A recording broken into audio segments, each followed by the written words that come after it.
사랑합니다.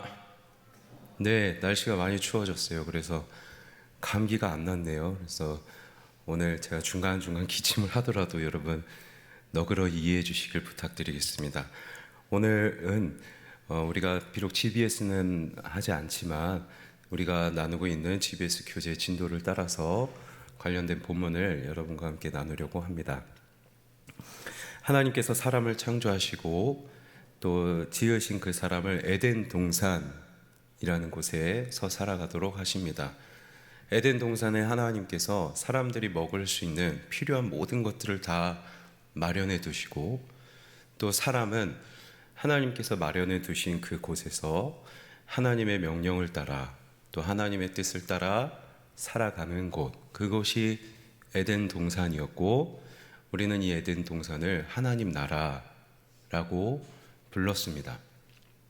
그런데 사람이 하나님의 명령을 어기고 에덴 동산은 하나님의 통치와 하나님의 보호를 받는 곳이었지만 이곳에서 사람은 마귀, 뱀의 유혹에 넘어가서 내가 하나님 돼서 내 눈에 보기 좋은 대로 행하기를 선택하고 내 마음껏 내 감정대로 살아가기로 선택해버립니다. 이 선택은 하나님의 통치하심에 대한 반역, 하나님 앞에서 내가 하나님 되어 내 눈에 보기 좋게 살아가겠다 하는 반역, 하나님 나라에 대한 반역이었고 우리는 이것을 죄라고 부릅니다. 이 죄의 결과가 어땠나요? 하나님께서는 아담과 하와를 에덴 동산에서 떠나게 만드세요. 쫓아내세요. 쫓아내셨을 뿐만 아니라 모든 것을 다 마련해 주셨던 그 하나님의 특혜가 이제 사라집니다. 이제 여인은 자식을 낳기 위해서 출산의 고통을 겪어야 되고 남자는 열매를 먹기 위해서 힘들게 노동을 해야 하는 이 고통 속에 처하게 됐죠. 에덴 동산에서의 특혜가 사라지고 큰 고통이 임하는 벌을 받게 되었습니다. 그렇다면 이 뼈아픈 경험을 하게 되었으니 이제 정신을 차릴까요? 죄가 멈출까요? 죄에는 확장성이 있습니다. 죄는 순식간에 그리고 매우 넓게 전염되어 갑니다.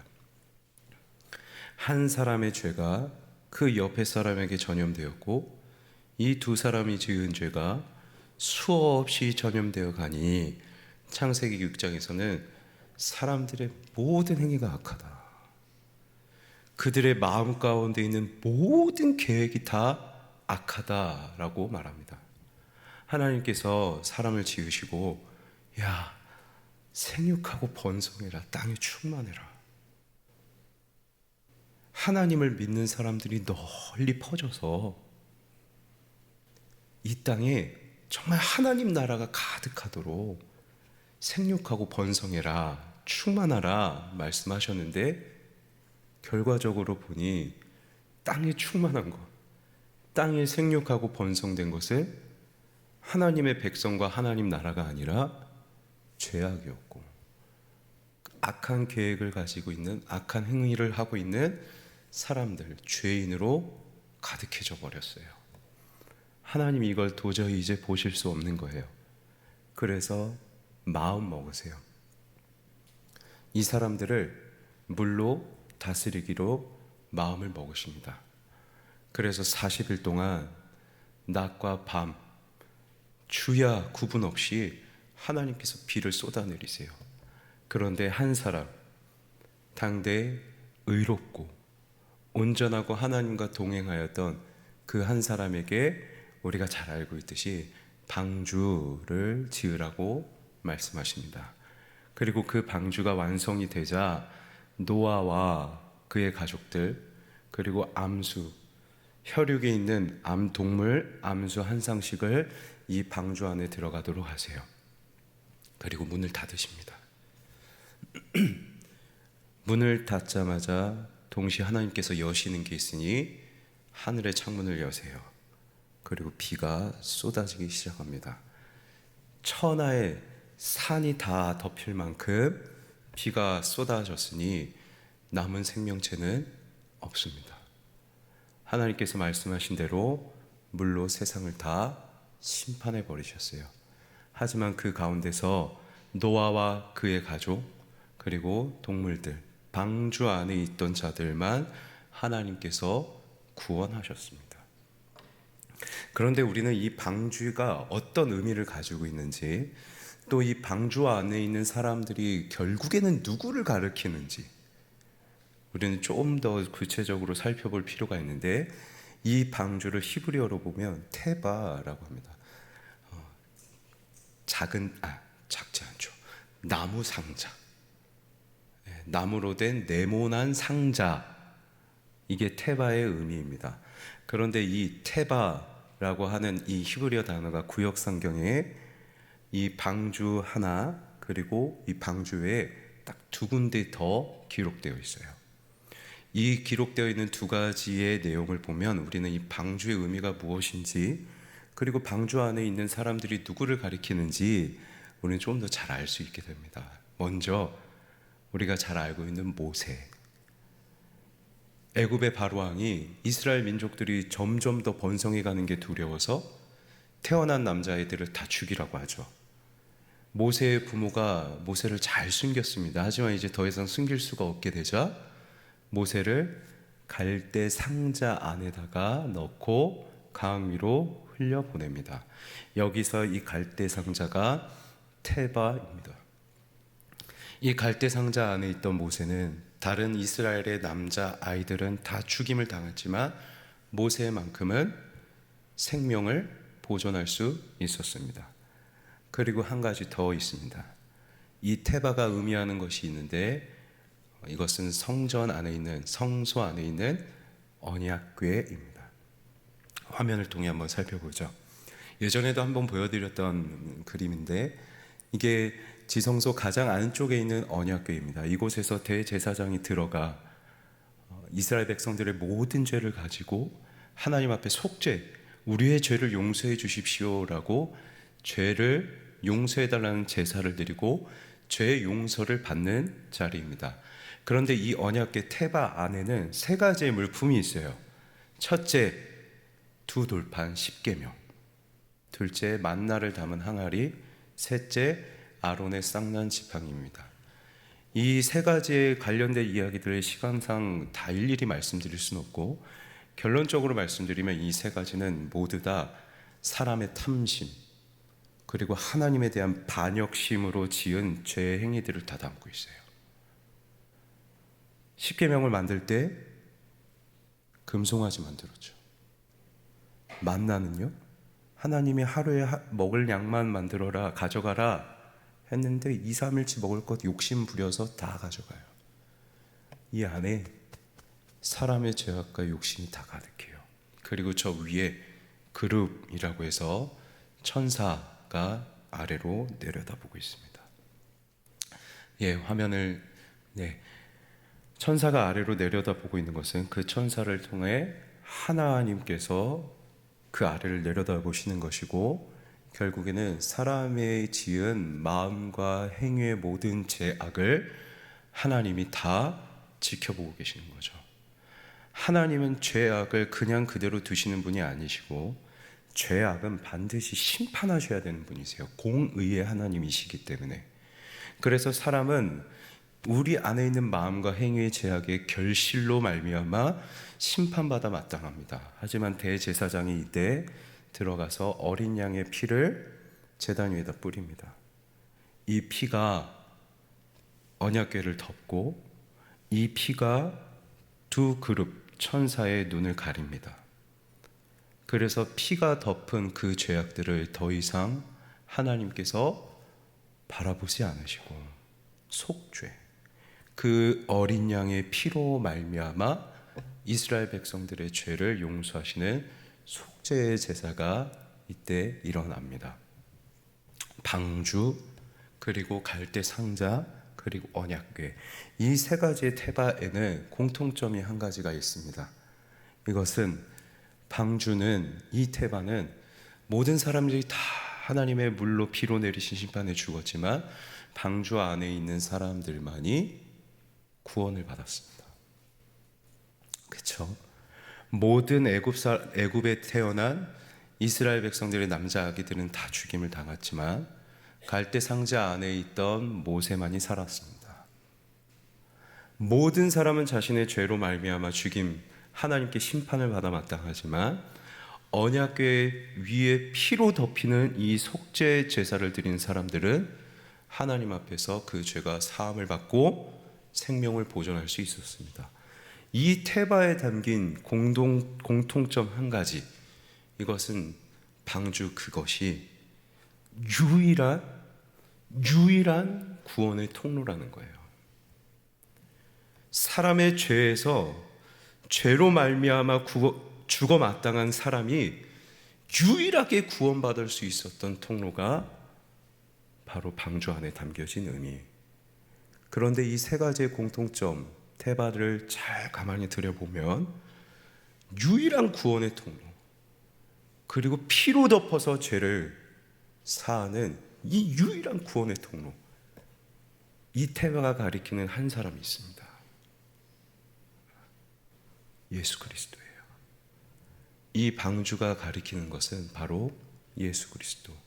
내가 곧 길이요 진리요 생명이라 말씀하셨던 예수님, 나로 말미암지 않고는 아버지께로 갈 자가 없다라고 말씀하신 유일한 구원자 예수 그리스도, 십자가에서 자기의 피를 흘리심으로 우리의 죄를 다 덮으신 어린 양 예수 그리스도.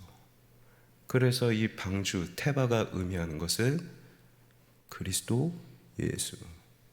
그렇다면 이 방주 안에 있는 사람들은 무엇을 의미할까요? 예수 그리스도를 믿음으로 구원받은 사람들, 오직 예수 그리스도를 믿음으로 구원받은 사람들. 그리고 오늘날 이것을 우리는 한 단어로 교회라고 합니다. 정리하면 방주는 예수 그리스도, 그 방주 안에서 구원받은 사람들은 곧 우리 교회를 의미합니다. 그런데 성경은 이 교회가 어떤 존재인지를 이렇게도 설명하는데, 화면의 말씀을 통해서 한번 확인해 볼까요? 너는 너의 아내와 네 아들들과 네 며느리들과 함께 방주에서 나오고, 노아가 그 아들들과 그의 아내와 그 며느리들과 함께 나왔다 라고 기록하고 있습니다. 땅이 이제 마르자 하나님께서 방주의 문을 여시고 이제 나와라 하자 노아와 그의 가족들이 방주에서 나왔습니다.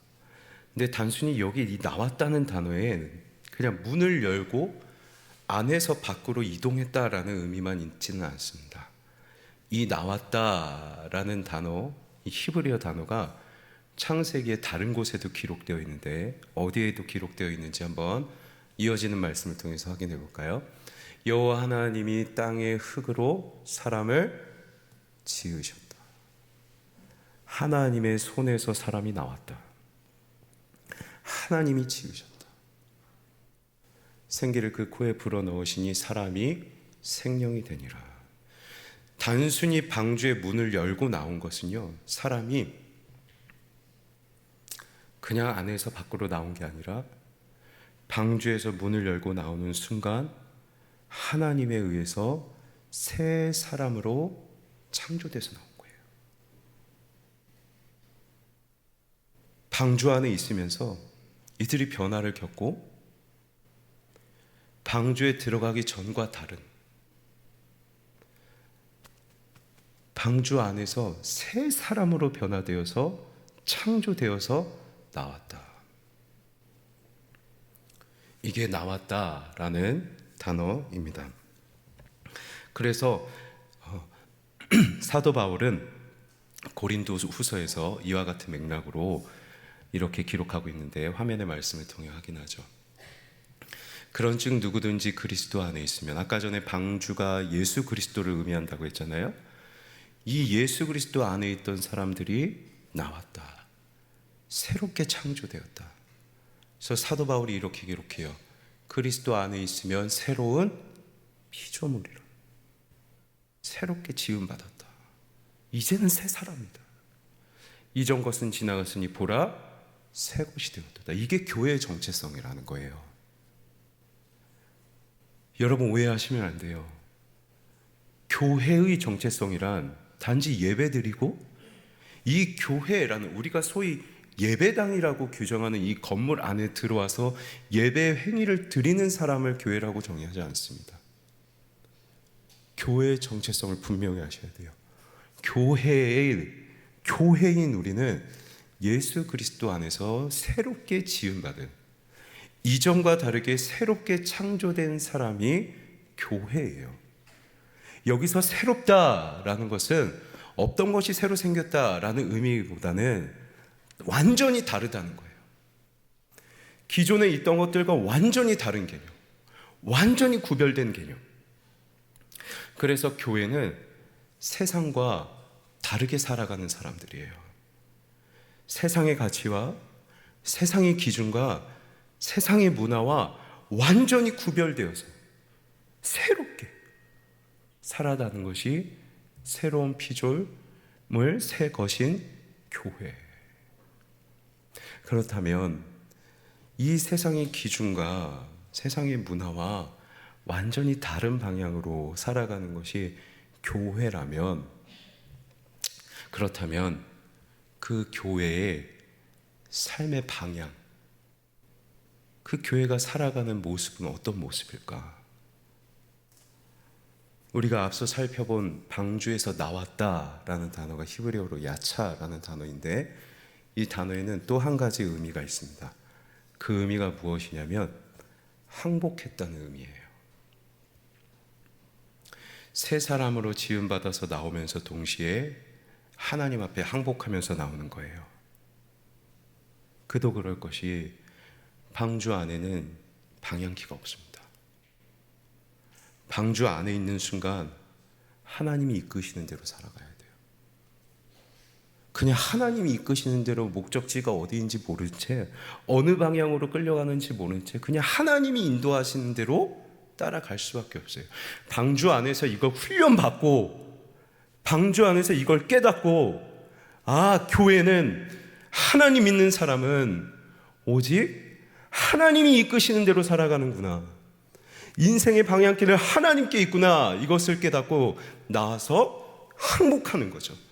항복하며 나오는 거예요. 하나님, 내가 내 계획대로, 내 눈에 보기 좋은 대로, 내 마음에 좋은 대로 살아가지 않겠습니다. 이 세상이 이 죄로 다 가득해져 버렸다면 나는 이 세상과 완전히 다른 새로운 피조물로서 하나님, 인생의 방향키를 쥐고 계신 하나님 원하시는 대로, 하나님 뜻대로 살아가겠습니다. 이렇게 항복하면서 방주를 나오는 거죠. 그래서 방주에 나와서 그 땅에 발을 딛자마자 노아가 무엇을 하나요? 여호와 하나님께 제단을 쌓고 제사를 드려요. 제단을 쌓고 제사를 드리는 건 이 땅의 주인이 하나님이십니다. 그래서 나는 이 땅을 살아가면서 내 주인이 여호와 하나님이심을 기억하며 여호와 하나님의 뜻과 여호와 하나님이 원하시는 대로 살아가겠습니다. 이것을 항복하고 인정하는 거예요. 자, 방주 안에서 완전히 새로운 피조물로 되어서 나왔어요. 새롭게 지어져서 나왔어요.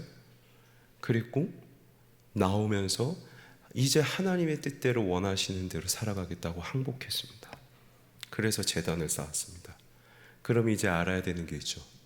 하나님이 원하시는 게 무엇인가? 새로운 피조물인 우리에게, 그리고 교회인 우리에게 어떻게 살아갈 것을, 하나님은 교회인 우리가 어떻게 살아가기를 원하실까? 이걸 알아야겠죠. 그래서 9장 1절에 하나님 이렇게 말씀하세요. 화면을 통해 한번 확인할까요? 하나님이 노아와 그 아들에게 복을 주시며 그들에게 이르시되 생육하고 번성하여 땅에 충만하라. 누구에게 주셨던 명령이었죠? 처음 아담과 하와에게 주셨던 명령. 야, 생육하고 번성해라. 하나님 나라의 백성들이 가득해서 이 하나님 나라를 확장해 가라 하셨던 명령. 그런데 아담과 하와가 그 명령을 지키지 않았어요. 하나님의 나라가 멈춰야 됩니까? 그러면 하나님 나라는 무너지는 겁니까? 아니요. 하나님은 이 세상을 하나님 나라를 이루어 가시는 걸 결코 포기하지 않으세요. 하나님은 우리가 살아가는 이 세상을 반드시 하나님 나라로 이루어 가실 줄 믿습니다. 그런데 누구를 통해서? 우리를 통해서. 하나님 혼자서 신비한 능력으로 하나님 나라를 짠하고 만들기 원하시는 게 아니라 이미 하나님 나라의 백성으로 만드신, 부르신, 택하신 여러분 한 사람 한 사람을 통해서 이 하나님 나라를 확장해 가길 원하세요. 그래서 노아에게 다시, 사람이 한 번 배신했는데 다시 그 사람을 믿으시고, 사람이 무엇이건데 다시금 그 사람을 택하셔서 생육하고 번성해라, 땅에 충만해라. 이게 하나님이 교회를 향해 원하시는 삶의 방향. 우리 한 사람을 통하여 하나님 나라가 확장되어 가는 것. 그래서 우리가 앞절에서 살펴봤듯이 사도 바울이 고린도 후서에서 그리스도 예수 안에 있는 자들은 그리스도 안에서 새로운 피조물이다. 이전 것은 지나갔으니 보라 너희가 새 것이 되었도다 라고 교회의 정체성을 이야기해 주면서 그 교회가 어떻게 살아가야 되는지 이어서 이렇게 기록하는데, 화면의 말씀을 통해서 한번 보죠. 그런즉 누구든지 그리스도 예수 안에 있으면 새로운 피조물이라. 이전 것은 지나갔으니 보라 새 것이 되었도다. 모든 것이 하나님께로부터 났으며 그가 그리스도로 말미암아 우리를 자기와 화목하게 하시고 우리는 예수 그리스도로 말미암아 하나님과 화목하게 된, 구원받았어요 우리는. 그런데 여기서 멈추는 게 아니에요. 하나님이 교회에게 원하시는 것은 구원받은 너희들끼리 잘 지내라, 너희들끼리 예수님 잘 믿어라, 이걸 원하시는 게 아니라 또 우리에게 화목하게 하는 직분을 주셨으니 곧 하나님께서 그리스도 안에 계시사 세상을 자기와 화목하게 하시며 그들의 죄를 그들에게 돌리지 아니하시고 화목하게 하는 말씀을 우리에게 부탁하셨느니라. 예수님 이미 믿는, 구원받은 우리끼리 교회 안에서 그냥 잘 지내라, 예수님 잘 믿어라, 이게 아니라 우리에게도 화목하게 하는 직분을 주셨대요. 세상이 하나님을 알지 못하고 세상의 반성경적인 문화에 취해서 살아가는 저들을 향해서 그들도 하나님과 화목하게 될 수 있도록, 하나님을 믿지 않는 자들도, 저 지옥불에 들어가야 될 사람들도 하나님과 화목하여져서 천국에 들어갈 수 있도록 그 가운데에서 화목하게 하는, 하나님과 그 사람을 화목하게 하는 직분을 우리에게 주셨다. 화목하게 하라는 그 말씀을 전하도록 하셨다. 항복했어요. 하나님 뜻대로 살겠어요. 하나님이 노아에게 생육하고 번성해라, 땅에 충만하라, 하나님 나라를 확장하라 말씀하셨어요. 수천 년이 지나서 사도 바울에게 통해서도 하나님이 말씀하시기를 너희는 새로운 피조물이다, 너희는 교회다, 새 사람이다 하며 너희에게 화목하게 하는 직분을 줬다. 구약과 신약을 통해 관통해서 이 땅의 교회를 향해 하나님께서 원하시는 것, 우리는 생육하고 번성하며 하나님 나라를 확장해가는 그리스도의 증인으로 살아가야 합니다. 이게 우리의 정체성이에요. 이게 흔들리면 안 돼요. 여러분, 이 청년의 때 이게 흔들리면 안 돼요. 분명히 기억하셔야 돼요. 정체성이 사라지는, 젠더라는 이 중간 개념이 난무하는 이 시대에 우리의 영적인 신학의 영역까지 이 젠더의 개념이 생기지 않을까? 뜨겁지도 차지도 않은 그리스도인들로 너무 지나진 않을까? 여러분의 정체성을 분명히 하십시오. 그래서 우리는 계속해서 여러분께 광고 드리는 것처럼 노방전도도 하고 10월 27일에 저 반성경적인 법과 문화를 향해서 우리는 아니다, 이건 죄다라고 반대 기도회도 열고요. 또 바로 그 다음 주에는 또 새생명 축제를 엽니다.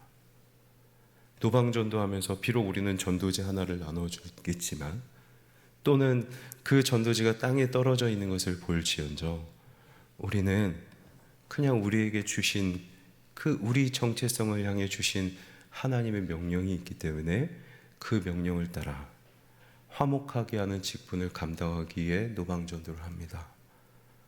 반성경적인 세상의 나라를 확장하려는 저 악한 문화의 시도 앞에서 우리는 이건 죄다라고 외치며 하나님의 나라를 사수하려 합니다. 바로 이어지는 새생명 축제를 통해 믿지 않는 자들을 교회로 초대하면서 여기에 교회가 있습니다. 이곳에서 하나님 만납니다. 하나님 만나야 천국 갑니다 하며 하나님 나라를 확장하는 데에 우리 자신을 드리려 합니다. 이건 그냥 교회의 사역이 아니라 화목하게 하시는 그 직분, 우리에게 주신 그 직분, 하나님 나라를 확장하라는 그 하나님의 명령에 순종하는 거예요. 그런데 진짜 기억하셔야 될 중요한 것이 있어요. 처음 하나님께서 아담과 하와에게 생육하고 번성해라, 충만하라 말씀하셨을 때 이 아담과 하와에게 누가 찾아와요? 마귀가 찾아옵니다. 하나님 나라가 확장되어야 되는데 두 사람이 죄를 확장시켜요.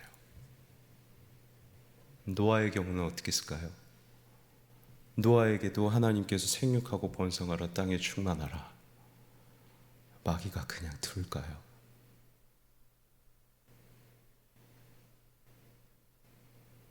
이어지는 10장, 11장을 보면 사단의 유혹을 받은 노아의 아들들이 어떤 행위를 저지르는지, 그리고 흩어져서 하나님 나라를 확장해야 될 자들이 한 곳에 모여서 바벨탑을 쌓아요.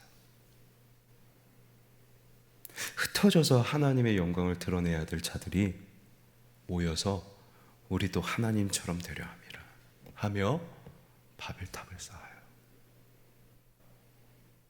그러면 우리는요, 생육하고 번성하라, 땅에 충만하라는 하나님의 명령을 받들고 그 역할을 감당하려 할 때 저를 마귀가 가만두겠습니까? 여러분을 마귀가 가만두겠습니까? 여기에 마음을 쏟지 못하도록, 마음이 나뉘도록, 분열하게 만들도록 무엇이든 마귀는 우리에게 주어진 이 사역 감당하지 못하도록 몸부림칠 겁니다. 생명 살리는 일, 이것보다 중요한 일이 더 있겠어요? 내 영역에 내 종들, 내가 지배하는 세력들을 빼앗기는 건데 마귀가 넉넉히 있겠습니까? 더 몸부림할 거예요. 그러니 우리가 이 중요한 사역, 우리가 필수 본질적으로 사역해야 될, 감당해야 될 이 사역을 할 때 여러분 늘 깨워서 마음을 잘 지키며 이 사역을 오늘부터 잘 감당할 수 있으면 좋겠습니다. 말씀을 맺겠습니다. 우리는 예수님을 믿음으로 방주 안에서 그리스도로 말미암아 새롭게 태어난 새로운 피조물, 교회입니다. 교회는 방주의 문을 열고 나오며 하나님 앞에 항복한 사람들, 이 세상은 내 눈에 보기 좋은 대로 내가 하나님 되어서 내 마음껏 살기를 원하지만 나는 그 세상과 완전히 다르게 살아가겠습니다. 나는 오직 하나님께 항복하며 하나님 원하시는 뜻대로 살아가겠습니다 라고 고백하는, 그렇게 살아가는 존재가 교회. 그런데 하나님은 그 교회를 향해 하나님이 원하시는 뜻이 무엇인지 이미 말씀하셨어요. 생육하고 번성해라, 땅에 충만하라. 화목하게 하는 직분을 너희에게 주었다. 교회인 우리에게 주신 하나님의 마음은요, 하나님 나라를 확장해 가는 거예요. 나를 통해. 하나님 이거 결코 포기하지 않으세요. 무너지지 않을, 반드시 세울 하나님의 나라를 여러분과 함께 세워가길 원하십니다. 그 하나님의 마음을 여러분 간절한 마음으로, 그 하나님의 뜨거운 마음을 여러분도 뜨겁게 받아들여서 이 생명을 살리는 일, 하나님 나라를 확장하는 일에 우리 시간도 물질도 우리 힘도 내어 드릴 줄 아는 이번 몇 주간, 그리고 여러분의 평생이 되길 주님의 이름으로 간절히 소망합니다.